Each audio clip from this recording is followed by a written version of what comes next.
असं म्हणतात की वेळेच्या आधी आणि नशिबापेक्षा जास्त कोणाला कधीच काही मिळत नाही. असंच काहीच झालंय मूवीज बद्दल. ज्या मूवीज एकेकाळी फ्लॉप झालेल्या त्याच मूवी आता रिलीज झाल्यानंतर ब्लॉकबस्टर व्हायला. तुंबाड, सनम तेरी कसम सारख्या मूवीज ज्या एकेकाळी फ्लॉप झालेल्या त्या मूवीज आता रिलीज झाल्यानंतर कोट्यावधीचा बॉक्स ऑफिस कलेक्शन करायला लागलेत. अशाच आपल्या मराठी मूवीज आहेत ज्या की कल्ट क्लासिक आहेत, ज्या की फ्लॉप नव्हत्या, पण जर आता त्या रिलीज केल्या तर त्यावेळी सारखे आत्ताही थिएटरात हाऊसफुलचे बोर्ड झळकायला लागतील. एवढी ताकद आहे त्या मूवीज मध्ये. तर असे कोणते कोणते मूवी आहेत जे आता रिलीज व्हायला पाहिजेत ते मी आज सांगणार आहे आजच्या व्हिडिओमध्ये. तसं बघायला नंतर सगळ्याच ओल्ड क्लासिक मूवीज ज्या आता रिलीज केल्या तर निवांत कोट्यावधींचा गल्ला कमवू शकतात. त्यातल्याच काही निवडक अशा मूवीज मी तुम्हाला आजच्या व्हिडिओमध्ये सांगणार आहे. तर व्हिडिओ शेवटपर्यंत नक्की बघा आणि चॅनल सबस्क्राईब केलं नसेल तर लगेच करून घ्या, कारण अशा भन्नाट व्हिडिओज मी नेहमी आणत असतो. चला तर मग बिना लांबड लावता व्हिडिओला सुरुवात करूया.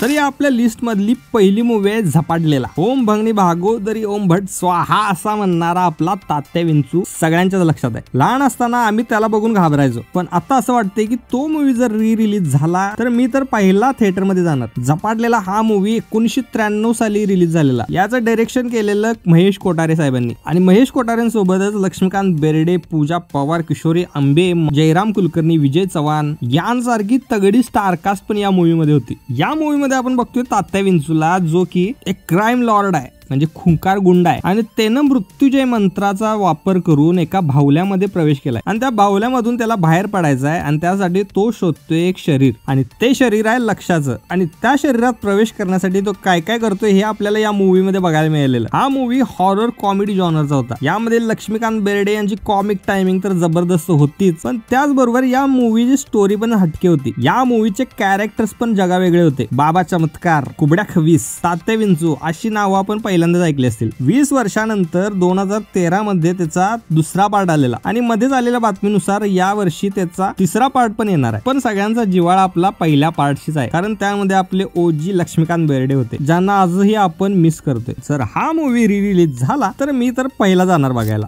म्हणजे आपली बनवा बनवी 100% यशस्वी झाली. त्यानंतरची मूवी आहे आपली अशी ही बनवा बनवी. 1988 साली ही मूवी रिलीज झालेली. या मूवीचं डायरेक्शन केलेलं सचिन पिळगावकर साहेबांनी. या मूवी मध्ये आपल्याला सचिन पिळगावकर सोबत अशोक सराफ, लक्ष्मीकांत बेर्डे, सिद्धार्थ रे, अश्विनी भावे, सुप्रिया पिळगावकर, प्रिया अरुण, निवेदिता जोशी यांसारखे तगडे कलाकार बघायला मिळालेले. या मूवीचा कोर प्लॉट 1966 साली रिलीज झालेला बीवी और मकान या मूवीचा होता, पण त्या मूवीपेक्षा आपली अशी ही बनवा बनवी मूवी एक नंबर होती. या मूवी मध्ये आपण 4 मित्रांना बघतोय ज्यांना राहायसाठी रूम पाहिजे, जी त्यांना कुठंच मिळत नाही आणि जिथे मिळते त्या लोकांची एक अट असते की ते रूम फक्त जोडप्यांना देत आहेत. आता तिथं राहण्यासाठी काय काय करतात हे आपल्याला या मूवी मध्ये बघायचं आहे. या मूवी मधले प्रत्येक डायलॉग आपल्या सगळ्यांना पाठ असणारच आहेत. या मूवी मधला प्रसिद्ध धनंजय माने इथेच राहतात का हा डायलॉग तर आज ही मीम कल्चर मध्ये गाजतोय. धनंजय माने इथे जातात का? लक्ष्मीकांत बेर्डे, अशोक सराफ यांची कॉमिक टायमिंग तर जबरदस्त होती. आजही जेव्हा हा मूवी टीव्हीवर लागतो त्यावेळी प्रत्येक जण हा मूवी नक्की बघतोच, कारण की हा मूवी किती वेळा जरी बघितला तरी पण आपल्याला कंटाळ अजिबात येत नाही. आणि जर थिएटरला लागला तर मग काय होईल तुम्ही विचार करू शकता. त्यामुळे हा ही मूवी थिएटरला रिलीज करावा ही आमची मागणी आहे.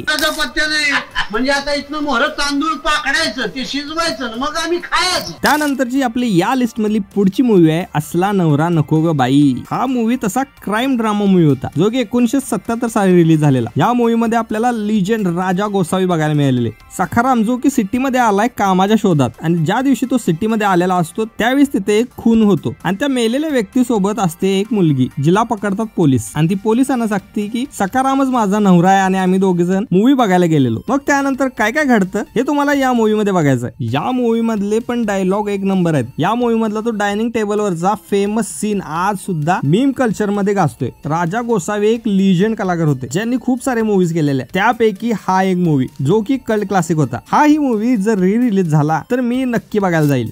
आमचं मयत आजच निघणार बहुतेक. त्यानंतरचा मूवी आहे बिनकामाचा नवरा. 1984 साली रिलीज झालेला हा मूवी, ज्याला डिरेक्ट केलेलं मुरलीधर कपडी यांनी. हा एक कॉमेडी ड्रामा मूवी होता, ज्यामध्ये आपल्याला अशोक सराफ, रंजना, कुलदीप पवार, रवी पटवर्धन, निळू फुले यांसारखे तगडे कलाकार बघायला मिळालेले. या मूवी मध्ये आपण तुक्या, नाम्या आणि निवृत्ती या तिघांना बघतोय, जे की शॉर्टकट मध्ये पैसा कमवण्याचा विचार करत असतात, ज्यासाठी ते साहेबरावच्या मागे लागतात आणि त्याच्या मागे आपला वेळ वाया घालवत असतात. म्हणून या मूवीचं नाव आहे बिनकामाचा नवरा. आणि त्याचबरोबर अशोक सराफ आणि रंजना यांचा डान्स, ज्याला कोणत्याही गाण्यामध्ये फिट बसवता येऊ शकते, ज्यामुळे ते आज ही मीम कल्चर मध्ये फेमस आहेत. असा हा कल्ट क्लासिक मूवी पुन्हा रिलीज झाला तर मी तर नक्की बघायला जाईन. मीच तमाशाला बंदी घातली. काय घोड मारले तुमचं तमाशाला. त्यानंतरचा आपला मूवी आहे पिंजरा. 1972 साली हा मूवी रिलीज झालेला, ज्याला डिरेक्ट केलेला आपल्या व्ही शांताराम यांनी. या मूवी मध्ये द ग्रेट श्रीराम लागू आणि संध्या यांनी लीड रोल केलेला. हा मूवी तमाशा आणि लावणीवर आधारलेला होता. या मूवी मध्ये आपण मास्तर श्रीधर पंत यांना बघतोय, जे की गावात एक शिक्षक आहे. त्याच गावामध्ये तमाशा आलेला असतोय, ज्याची डान्सर आहे चंद्रकला, पण मास्तर तिच्याच प्रेमात पडतात. त्यामुळे मास्तरांचं नाव खराब होईल या भीतीने आपलं रिलेशनशिप सिक्रेट ठेवावं, कोणाला सांगू नका अशी विनंती करतात. पण मूवी मध्ये पुढे वेगळे ट्विस्ट येतात, जे तुम्हाला बघायचे आहेत या मूवी मध्ये. हा मूवी जसा ड्रामा जॉनरचा आहे. या मूवी मधली गाणी कल्ट क्लासिक आहेत. या मूवी मधले श्रीराम लागू यांची ऍक्टिंग तर क्लास आहे. त्यामुळे हा मूवी त्यावेळी सुपरहिट ठरलेला. जर तो पुन्हा री रिलीज करण्यात आला तर पुन्हा थिएटर मध्ये हाऊसफुलचे बोर्ड नक्की झळकतील. तर हे होते काही मूवीज जे री रिलीज झाल्यावर मी तर पहिला बघायला जाणार आहे. जर हे मूवी री रिलीज झाले तर तुम्ही कोणता मूवी बघायला जाणार हे मला कमेंट मध्ये नक्की कळवा. आणि जर तुम्हाला व्हिडिओ आवडला असेल तर लाईक करा आणि चॅनलला सबस्क्राईब करा. लवकरात लवकर आपल्याला 1K पर्यंत पोहोचायचं आहे. मी भेटतो तुम्हाला पुढच्या व्हिडिओमध्ये. तोपर्यंत धन्यवाद.